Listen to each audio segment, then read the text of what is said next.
Hello friends, so let's discuss our next part of Rajeshma Vyadhi. Here we will discuss the chikitsa of that or treatment of the Rajeshma Vyadhi. In the part 1 we have discussed a kind of, you can say, definition, type depending on the symptoms, Trirup Rajeshma, Shadorupa Rajeshma and Ekadasha Rajeshma. Here we discuss a kind of, you can say, chikitsa of that, but ultimately what we have seen in previous lecture, that also we will cover in this particular class. Okay, तो definition मैंने आपको बताया था कि सशोषराद रसादिनम शोषम इति अभिधीयते क्रिया क्षय करत्वात् क्षयति उच्यते बुधः. ओके, और क्षयति उच्यते पुनः. तो जहाँ पे धातुओं, रस आदि धातुओं को जब क्षय देखने को मिलता है, okay, that is called the rajakshma vyadhi. मैंने आपको फर्स्ट पार्ट 1 में ऑलरेडी डिटेल में डिस्कस किया है. राजक्षमा व्याधि के 4 प्रकार मैंने आपको बताया था कि इह खलु शोषस्य आयतनानि भवन्ति तत् यथा साहसम वेग संधारणम क्षयो विष्माशनम इति. तो 4 प्रकार डिपेंडिंग ऑन इट्स कॉसेस. ज़्यादा अपने मतलब यू कैन से अपने एबिलिटी से बियॉन्ड, अपने एबिलिटी के बियॉन्ड अगर आप कोई वर्क करते हो, that leads to a kind of वात प्रकोप. वात प्रकोप से यू कैन से धातुओं का क्षय होता है, ऑब्सेक्शन होता है, ultimately leads to the rajakshma व्याधि. तो जितने भी ये सभी आप देख रहे हो, ये कॉसेस हैं हमारे. साहस है, वेग संधारण है. वेग संधारण मतलब काइंड ऑफ नॉन सप्रेसिबल अर्जेस को अगर सप्रेस करोगे, दैट लीड्स टू द वात प्रकोप. वात प्रकोप leads to a kind of, वो पित्त और कफ को उभारता है, उसको यू कैन से उनके शरीर, उनके स्थानिक जगह से वो वहाँ से उनको लेके जाता है और पूरे शरीर में संचार होता है. ओके, तो वात क्या करता है, पित्त और कफ को पूरे सर्व शरीर संचार करता है. Ultimately a kind of, you can से, धातुओं का क्षय होता है. जब पूरे शरीर में पित्त और कफ जब फैलेंगे तो डेफिनेटली कफ क्या होगा, कफ क्या करेगा, धातुओं जो स्त्रोतस हैं उनको ऑफसेट करता है. अल्टीमेटली अग्निमांद्य होती है, धातुओं का क्षय देखने को मिलता है और यू कैन से ऑब्स्ट्रक्शन होता है, जिसकी वजह से उत्तरोत्तर धातुओं की पुष्टि नहीं हो पाती है. And ultimately leads to a kind of you can say rajakshma. Okay, तो साहस, वेग संधारण, क्षय. क्षय मतलब मैंने आपको ऑलरेडी पार्ट 1 में बताया. I will not discuss again and again. Vishamashanam, non obeying the normal diet pattern, that is called the vishamashanam. तो ये सभी कॉसेस की वजह से, ये सभी कारण की वजह से there is a, you can say, a kind of vitiation of vata and ultimately that vitiate the pitta and kapha, that result in the, you can say, obstruction in srotas, obstruction in the normal channels and agnimandya, that result in the, you can say, dhatu kshaya. Ultimately that leads to a kind of राजक्षमा व्याधि. Okay, तो nidan and types they are same. Sahasajanya rajakshma, वेग संधारण जन्य राजक्षमा, क्षयजन्य राजक्षमा, विष्माशन जन्य राजक्षमा मैंने part 1 में आपको detail में बताया. ओके, संप्राप्ति की कॉमन श्लोक भी मैंने ऑलरेडी आपको फर्स्ट पार्ट 1 में बताया था. स्त्रोतसाम सन्निरोधस्य रक्तादीनाम च संक्षयात धातुष्मणाम च अपचयः राजक्षमा ही प्रवर्तते. ओके, तो this you can say a kind of common संप्राप्ति का श्लोक है. You have to by heart this श्लोक बिकॉज ऑलरेडी ये चरक संहिता में हम डिस्कस कर रहे हैं और दिस इज अ श्लोक from, you can say, according to Acharya Charak. तो इजिली बाय हार्ट भी हो सकता है ये. स्त्रोतसाम सन्निरोधस्य रक्तादीनाम च संक्षयात धातुष्मणाम च अपचयः राजक्षमा ही प्रवर्तते. तो जहाँ पे स्त्रोतस का सन्निरोध मिलेगा, ऑब्स्ट्रक्शन होगा, और रक्तादि धातुओं का जहाँ पे क्षय देखने को मिलेगा. ओके, क्यों क्षय मिलेगा, क्योंकि अग्निमांद्य है. तो अग्निमांद्य और ऑब्स्ट्रक्शन इन चैनल्स और स्त्रोतस में ऑब्स्ट्रक्शन होने की वजह से और अग्निमांद्य होने की वजह से देर इज अ रक्तादि धातुओं का क्षय देखने को मिलता है. तो अल्टीमेटली इन्हें हम क्या बोलते हैं, और इनकी वजह से क्या होता है, राजक्षमा व्याधि होती है. तो जैसे एक बार टेबल फॉर्म में देख लेते हैं. रोगों के कारणों की वजह से अग्नियाँ विषम हो जाती हैं. आहार धातुओं का पाक नहीं हो पाता है. आहार रस में कफ का निर्माण होता है. आहार रस से कफ का निर्माण होता है. ओके, एंड बढ़ा हुआ कफ जो होगा स्त्रोतस को क्या करता है, ऑब्स्ट्रक्ट करता है. Ultimately that leads to a kind of रक्त धातुओं का क्षय वहाँ पे होता है और अल्टीमेटली राजक्षमा व्याधि टर्न हो जाता है. तो रोगों के जितने भी मैंने आपको कारण बताया, साहस, वेग संधारण, क्षय और विष्माशन, ये सभी कारणों की वजह से अग्नियाँ विषम हो जाती हैं. आहार एंड धातुओं का प्रॉपर तरीके से पाक नहीं होता, डाइजेशन नहीं होता है. आहार से आहार रस प्रॉपर नहीं बनता है और आहार रस जब प्रॉपर नहीं बनेगा तो डेफिनेटली उसकी वजह से क्या होता है कि कफ का निर्माण होता है. एंड कफ का निर्माण हो जाने की वजह से वो सभी स्त्रोतों को ऑब्स्ट्रक्ट करती है. And after that there is a, you can say, उत्तरोत्तर धातुओं की पुष्टि नहीं हो पाती है, leads to a kind of धातु क्षय. धातु क्षय टर्न्स टू अ राजक्षमा व्याधि. ओके, पूर्व रूप मैंने आपको डिस्कस किया था पार्ट 1 में कि पूर्व रूपम प्रतिशायो दौर्बल्यम दोष दर्शनम. तो ये सभी इनिशियली फीचर्स रहेंगे हमारे, यू कैन से, राजक्षमा डेवलप होने से पहले. दैट इज कॉल्ड द पूर्व रूप लक्षण ऑफ राजक्षमा व्याधि. तो राजक्षमा डेवलप होने से पहले आपको ये सभी लक्षण मिल जाएगा. प्रतिशाय रहेगा, पेशेंट को दौर्बल्य रहता है. काइंड ऑफ, यू कैन से, देखिए, प्रतिशाय, दौर्बल्य, दोष रहित वस्तुओं में भी दोष का दिखाई पड़ना. ओके, देन स्त्री मध्य मांस प्रियता, ये सभी स्त्री में प्रियता यानी कि स्त्री आसक्ति बढ़ जाती है, मध्य प्रियता बढ़ जाता है, अल्कोहलिक जो इंटेक है पर्सन का वो बढ़ जाता है, मांस प्रियता ये सभी यू कैन से जो स्त्री प्रियता हो जाती है, मध्य प्रियता हो जाता है, मांस इंटेक बहुत ही करने लगता है आदमी। ओके, छवतु अभीक्षणम, sneezing you can say cough वगैरह बढ़ जाता है। क्योंकि कफ क्यों बढ़ रहा है? क्योंकि आहार रसी क्या हो रहा है, कफ में टर्न हो जा रहा है, that leads to a kind of छवतु अभीक्षणम। और you can say a kind of वहाँ पे श्लेष्म प्रशय का मिलेगा, प्रोडक्टिव कफ मिलेगा। मुखम माधुर्यम, ओके, कफ बढ़ गया है, that's why there is a मुखम माधुर्यम। ओके, केशानाम नखानाम च अभिवर्धनम, केश और नख में कंटिन्यूसली वो बढ़ते रहते हैं, दैट इज यू कैन से पूर्व रूप ऑफ अ राजक्षमा व्याधि। ओके, तो ये सभी लक्षण अगर रहेंगे पेशेंट को, किसी भी पेशेंट को, तो डेफिनेटली देर में पॉसिबिलिटी की उसको राजक्षमा व्याधि फ्यूचर में हो सकता है। ओके, मैंने आपको लक्षण वगैरह डिटेल में डिस्कस किया था पार्ट 1 में कि अगर 3 लक्षण मिलेंगे कॉलेज त्रिरूप राजक्षमा, 6 लक्षण मिलेंगे कॉलेज षडरूप राजक्षमा, अगर यू कैन से 11 लक्षण मिलेंगे कॉलेज एकादश राजक्षमा। तो पहले 3 लक्षण मिलेंगे, अंश पार्श्व अभिसंतापस्य, संतापः करपाद्योः, ज्वरः सर्वांगस्येति लक्षणम यू कैन से त्रिरूप राजक्षमाणी। तो 3 लक्षण मिलेंगे त्रिरूप राजक्षमा, 6 लक्षण मिलेंगे तो कॉलेज षडरूप राजक्षमा, और 11 लक्षण मिलेंगे कॉलेज हम एकादश राजक्षमा। तो depending on the symptoms, the number of symptoms we have classify the you can say रूप ऑफ द राजक्षमा, त्रिरूप, षडरूप एंड एकादश। काशो ज्वर पार्श्वशूलम स्वर वर्चो काशो ज्वर पार्श्वशूलम स्वर वर्चो गद अरुचि। तो गद मतलब होता है व्याधि और यू कैन से प्रॉब्लम, तो ये सभी प्रॉब्लम रहेगा, काश ज्वर पार्श्वशूल स्वर भेद अतिसार अरुचि।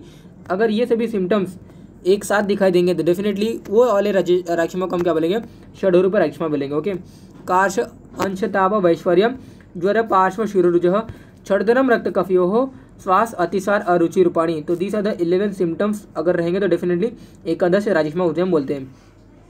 चिकित्सा को डिस्कस करें तो डेफिनेटली आप देख सकते हो, चिकित्सा आप देखने जाओगे तो वहाँ पे ऑलरेडी फ्रॉम श्लोक 3 to 12 एक स्टोरी वगैरह बताई है, तो definitely that story I have already explain in the first part. Okay, तो जैसे यहाँ पे मैंने आपको बताया था कि काइंड ऑफ रोहिणी नाम की जो भार्या थी, दक्ष प्रजापति की जो डॉटर थी, डेफिनेटली चंद्रमा की 29 दक्ष प्रजापति के there are 29 you can say daughters, and out of that Rohini के टूवर्ड्स चंद्रमा का अट्रैक्शन ज़्यादा था, एंड जितने भी अदर जो अट्रैक्शन यू कैन से अदर जो डॉटर थी दक्ष प्रजापति की, उनके टूवर्ड्स इतना अट्रैक्शन नहीं था, and that's why you can से काइंड ऑफ इनका ये जो कंप्लेन था इनके डॉटर ने, काइंड ऑफ दक्ष प्रजापति की जो डॉटर थी, definitely she complain with kind of father. Okay, and definitely इसकी वजह से क्या होता है, काइंड ऑफ दक्ष प्रजापति ने उनको राजक्षमा व्याधि का काइंड ऑफ यू कैन से उन्होंने शाप वगैरह दे दिया, और यू कैन से राजक्षमा व्याधि होने के लिए उन्होंने चंद्रमा को ऐसे बोल दिया। ओके, तो ये फर्स्ट ऑफ ऑल उनको पहले हुआ था,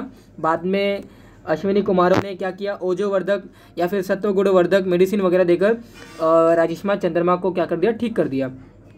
तो वही अल्टीमेटली मैंने आपको ऑलरेडी फर्स्ट पार्ट में बताया भी था कि हमारे शरीर से स्नेह अंश जब कम होना स्टार्ट हो जाते हैं ना, या फिर धातुओं उत्तरोत्तर धातु की जब पुष्टि नहीं हो पाती है, that leads to a kind of धातु क्षय, and that ultimately leads to a kind of राजक्षमा व्याधि। ओके, तो शरीर की सर्वाधिक स्नेह भाव शुक्र धातु रहती है, और there is a indulging too much indulging in the काम आसक्ति और सेक्सुअल इंटरकोर्स, डेफिनेटली उसके वजह से प्रतिलोम धातु क्षय होना स्टार्ट हो जाता है, और that may lead to a kind of राजक्षमा व्याधि। तो चारों प्रकार भले ही अलग अलग उत्पन्न होते हैं, डेफिनेटली उनकी संप्राप्ति सेम होती है। ओके, उनकी संप्राप्ति अलग अलग है, बट उनके सिम्टम्स क्या होते हैं, सेम होते हैं। तो ट्रीटमेंट प्लान की अगर बात करें तो फर्स्ट ऑफ ऑल आचार्य चरक ने यक्ष्मा में काइंड ऑफ गोट्स के जो मांस होते हैं उनके मांस रस लेने के लिए बोला है। तो बेनिफिशियल होता है जो 6 कॉम्प्लिकेशन काइंड ऑफ राजक्षमा के जो पेशेंट होते हैं ना, उनको पीनस यानी कि काइंड ऑफ प्रतिशाय, राइनिटिस वगैरह ये सभी कंप्लेंट आते हैं, शिरशूल रहता है, कास रहता है, स्वरक्षय रहता है, पार्श्वशूल रहता है। तो ये सभी कॉम्प्लिकेशन हमारे राजक्षमा पेशेंट को देखने को मिलता है, और that complication can be resolve with our you can say goats का मांस रस लेने की वजह से। ओके, तो यक्ष्मा में बकरे का मांस रस लेने की वजह से काइंड ऑफ दिस कॉम्प्लिकेशन में रिजॉल्व, एंड दैट्स वाई आचार्य चरक ने फर्स्ट ऑफ ऑल यक्ष्मा में बकरे का मांस रस और एक से गोट का जो मांस रस है उसको लेने के लिए फर्स्ट ऑफ ऑल उन्होंने बोला है। बाद में यक्ष्मा में आपको पथ्य जो विधि वगैरह है, साथ में आहार लेने के लिए उन्होंने बोला है, जो आपको अच्छा लगता है you take that, but definitely आपको अगेन यहाँ पे रुक्ष पदार्थ नहीं लेना है। ओके। देन प्रोटीनिशियस डाइट उन्होंने लेने के लिए बोला था, घृत मिश्रित आहार लेने के लिए उन्होंने बोला है, बिकॉज ये सभी क्या करेंगे, हमारे शरीर के स्नेह अंश को बढ़ाएंगे। ओके। दोष ज़्यादा होने पर वमन विरेचन के लिए भी आचार्य चरक ने बोला है। तो स्नेहयुक्त मृदु वमन एंड स्नेहयुक्त मृदु विरेचन should be induce. Okay. Strong विरेचन, स्ट्रॉन्ग वमन पेशेंट को नहीं देना है, बिकॉज ऑलरेडी पेशेंट के पास इतना बल नहीं है, बल क्षीण हो गया है पेशेंट का, रोगी का बल क्षीण हो गया है, and that's why we are giving the मृदु वमन मृदु विरेचन टू द पेशेंट। ओके। तो स्नेहयुक्त तो होना चाहिए जो वमन दे रहे हैं, ऐसा नहीं कि तीव्र डिकॉक्शन है, तीव्र काढ़ा है। Okay, that should not be there. You have to give a स्नेहयुक्त वमन, ओके, एंड स्नेहयुक्त मृदु वमन, स्नेहयुक्त मृदु विरेचन डिपेंडिंग ऑन द पेशेंट। अगर कफ दोष उत्क्लेशित रहेंगे तो definitely you will give a स्नेहयुक्त मृदु वमन, अगर पित्त दोष ज़्यादा बढ़े हुए रहेंगे you will give a kind of स्नेहयुक्त मृदु विरेचन। वात दोष अल्टीमेटली कोई भी राजेश्मा व्याधि होती है, they all are you can say त्रिदोष, तीनों दोषों का प्रकोप देखने को मिलता है। बट फर्स्ट ऑफ ऑल मैं आपको ऑलरेडी मैंने आपको बताया है कि वात दोष बढ़े हुआ रहता है, वात प्रकोप की वजह से यू कैन से काइंड ऑफ पित्त और कफ को वो उभारता है, पित्त और कफ को उनके स्थानिक दोष यू कैन से स्थानिक जो दोष रहेंगे और यू कैन से उनके स्थान से उनको हटाकर पूरे सर्व शरीर से संचार करता है। और दैट्स वाई जो मेन जो रोल बताया गया है वो वात का ही बताया गया है। तो ऐसा नहीं कि हम पर्टिकुलरली ऐसा हम बोलते नहीं कि काइंड ऑफ ये पित्तजन्य राजेश्मा अगर हमने बोला कि अगर पित्त से ये अगर हुआ है तो डेफिनेटली ऐसा नहीं कि पित्त से ही हुआ है। There is all predominance, there is all you can say interference of all दोषा, बट डेफिनेटली प्रिडोमिनेंस पित्त दोषा का हुआ है, एंड दैट्स वाई हम रिस्पेक्टिव दोष से हम उस पर्टिकुलर व्याधि को टर्मिनोलॉजी देते हैं। Okay, but you should not you can say miss confuse और miss term the that particular time. Okay, तो डेफिनेटली यहाँ पे क्या बोला गया, दोष ज़्यादा होने पर वमन विरेचन पेशेंट को लेने को बोला, ऐसा आचार्य ने मेंशन किया। ओके, तो जो पेशेंट वमन और विरेचन नहीं ले सकते वो क्या लेंगे, तो अगर सपोज कफ उत्क्लेशित हुआ है लेकिन रोगी का बल अल्टीमेटली बहुत ही कम है कि ताकि हम उसको वमन वगैरह ना दे सकें, यानी कि वमन और विरेचन देने के लिए पेशेंट अगर सपोज यू कैन से उतना एबल नहीं है उसके पास, और उसका बल अगर उसके पास उतना नहीं है तो डेफिनेटली हमें वहाँ पे शमन चिकित्सा देना है। तो शमन चिकित्सा में घृतपान देना है पेशेंट को। घृतपान मतलब उसको यू कैन से काइंड ऑफ जो घी वगैरह जो रहेंगे उसको हमें इंटरनली एडमिनिस्ट्रेट करने के लिए बोलना है। चूर्ण वगैरह देना है, ताले सादी चूर्ण है, सीतोपल्लदी चूर्ण है। ओके, गुटिका वगैरह लेने के लिए बोलना है पेशेंट को। तो घृतपान मोस्टली हम पेशेंट को बोलते हैं देने। देखिए, खरजूर आदि घृत हम मधु के साथ लेने के लिए बोलेंगे उसको। दशमूल घृत है, स्वर भेद में नॉर्मली हम अगर किसी पेशेंट को यक्ष्मा हुआ है और अगर उसको स्वर भेद होता है तो डेफिनेटली वी विल से कि दशमूल घृत लो। दशमूलादि घृत है, दशमूल घृत है, रासनादि घृत है। तो this are the you can say medicated घृत कल्पना that should take a kind of राजमा पेशेंट। ओके, तो खरजूर आदि घृत, रासना घृत, दशमूल घृत, दशमूलादि घृत, दीज आर द मेडिकेटेड घृत कल्पास। ओके, अगर ये सब अल्टीमेटली ये सभी करेंगे क्या, बॉडी के जो स्नेह अंश है उसको क्या करेंगे, बढ़ाएंगे। ओके, तो शमन चिकित्सा शुड बी डन बाय घृतपान, should be done by you can say internally administration of चूर्ण कल्पना। शीतोपलादि चूर्ण है, तालेसादि चूर्ण है। ओके, तो यू टेक दिस चूर्ण अलॉन्ग विद दैट मधु एंड घृता। ओके, तो हेल्पफुल फॉर श्वास, कास, कफ रोग, जीवा शून्यता, अरुचि वगैरह जैसे कंडीशन में दिस चूर्ण will be useful for that. Okay, तो राजमा रोगी को ये देखिए अगर उसको अतिसार वगैरह रहता है, ओके, तो दैट अतिसार या फिर डायरिया वगैरह उसको अगर होता है तो डेफिनेटली उस डायरिया को हमें कंट्रोल करना रहता है, क्योंकि you all know very well कि डायरियल की वजह से क्या होता है, डायरिया की वजह से क्या होता है, हमारा पूरा मेटाबॉलिक सिस्टम क्या होता है, यू कैन से डिस्टर्ब हो जाता है। इलेक्ट्रोलाइट इम्बैलेंस हो जाएगा, मेटाबॉलिक एसिडोसिस, मेटाबॉलिक अल्कलोसिस, ये सभी कंडीशन अच्छी हो जाती है। तो दैट्स वाई उसका जो अतिसार है, अतिसार अगर राजमा पेशेंट को अगर ज़्यादा हो रहा है, ओके, तो डेफिनेटली उसके अतिसार को रोकना ये क्या है, लाइन ऑफ ट्रीटमेंट है। तो लाइन ऑफ ट्रीटमेंट कैसे करेंगे, चांगेरी, चुक्रिका या फिर जो आप बोल सकते हो इमली वगैरह जो रहता है, या फिर यू कैन से दूधिया यहाँ पे मेंशन है, तो उनके पत्ती के स्वरस को आपको क्या करना है, उनके पत्ती के स्वरस से आपको यूश बनाकर उसमें आपको कर्ड वगैरह मिलाकर काइंड ऑफ अनार जो हमारे पोमोग्रेनेट रहते हैं उनके जो जूसेस वगैरह होगा उसमें आपको मिलाकर आपको पेशेंट को लेने बोला। तो either of that you have to use चांगेरी का स्वरस से आपको यूश बनाना है, उसमें आपको कर्ड वगैरह मिलाकर kind of you have to say to take this kind of combination of this यूशा और यू कैन से मलबंद पर्पस। ओके, तो चांगेरी, चुक्रिका काइंड ऑफ ये सभी स्वरस से यूश बनाकर उसमें कर्ड वगैरह मिलाकर, घृत वगैरह मिलाकर, पोमोग्रेनेट के रस वगैरह मिलाकर ये क्या करेगा, मल को बांधता है। ओके, तो राजमा पेशेंट को अगर काइंड ऑफ अतिसार होगा तो डेफिनेटली अगर वो कंटिन्यू अतिसार उसको हो रहा है तो वो निसार भी हो सकता है, वो पेशेंट निसार भी हो सकता है, मतलब उसकी पूरी जो बल है definitely that can be loss with that अतिसार। ओके, तो शीतोपलादी चूर्ण, तालिस आदि चूर्ण जो घृत कल्प है मैंने आपको बताया, वो सभी कल्प लेने के जैसे definitely that may helpful for that patient. Okay, rajma व्याधि में जुगुप्सित चिकित्सा भी हम करते हैं। जुगुप्सित चिकित्सा मतलब काइंड ऑफ जो मैंने आपको बताया कि मांस रस देना है पेशेंट को। अगर person is non vegetarian, okay sorry person is, और राजमा जो पेशेंट है वो रिफ्यूज़ करता है काइंड ऑफ नॉन वेज को, तो डेफिनेटली उसे हम नॉन वेज बोल के ना देते हुए वी विल से कि this juice of this kind of vegetables and we will give a kind of मांसरस of you can say goat, और यू कैन से जो भी इंडिकेटेड जो भी आचार्य ने मेंशन किया है उसको हम देंगे, तो दैट काइंड ऑफ चिकित्सा इस कॉलेज है जुगुप्सित चिकित्सा। तो राजमा में आचार्य चरक ने जुगुप्सित चिकित्सा करने के लिए बोला है। ओके, तो गुप्त रूप में किसी अन्य पशु पक्षी और यू कैन से अन्य एनिमल्स वगैरह के मांसरस लेने के लिए उन्होंने बोला है, एक यू कैन से गुप्त रूप में। ओके, तो गुप्त रूप में देने के जैसे उन्होंने क्या बोल दिया, जुगुप्सित चिकित्सा इसे बोलते हैं। ओके, यक्ष्मा में मद्यपान वगैरह भी लेने के लिए बोला है, अनुपान के रूप में। हाँ, अनुपान के रूप में, तो जो भी ये जुगुप्सित चिकित्सा जो लेगा पेशेंट डेफिनेटली उसका अनुपान विल भी मध्य, तो वारुणी वगैरह है। ओके, बहुत सारे ऐसे काइंड ऑफ हमारे मध्य कल्पना है आचार्य चरक ने वो लेने के लिए बोला है। तो यक्ष्मा में मध्य क्या करेगा, धात्वाग्नि मानदेय को यू कैन से उसको चेंज करता है। धात्वाग्नि जो मानदेय रहेगा वो problem that will be resolve. धातु दौर्बल्य वो क्या करता है, धातु दौर्बल्य को हटाएगा, धातु पोषक में टर्न हो जाएगा। स्त्रोतस को क्या करता है, शोधन करता है।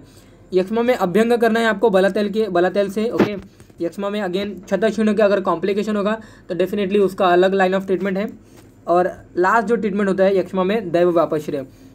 यक्ष्मा में लास्ट जो ट्रीटमेंट है दैट इज दैव वापश्रय, मतलब अ काइंड ऑफ यू कैन से जहाँ पे देव या फिर जो जहाँ पे देवता वगैरह का जब कॉम्बिनेशन होगा दैट इज कॉल्ड देव वापश्रय चिकित्सा। तो ये लाइन ऑफ जो ट्रीटमेंट है ये लास्ट ट्रीटमेंट है, बट डेफिनेटली जो आचार्य चरक ने जो मेंशन किया है, यक्ष्मा में अभ्यंग करना है, यक्ष्मा में मद्यपान देना है, यक्ष्मा में जुगुप्सित चिकित्सा है। ओके, जो भी उन्होंने पथ्य विधि बताई गई है ये सभी अगर एक्टिविटी पेशेंट अगर लेगा तो डेफिनेटली उसका जो राजमा व्याधि है that can easily treat. Okay, तो आप देख सकते हो खरजूरादि घृत है, दशमूल घृत है, ओके रासनादि घृत है, ये सभी घृत कल्पा को अगर इंटरनली एडमिनिस्टर करेगा तो डेफिनेटली राजमा व्याधि can be resolve fast. Okay, तो that is all about for our you can say राजमा व्याधि का ट्रीटमेंट।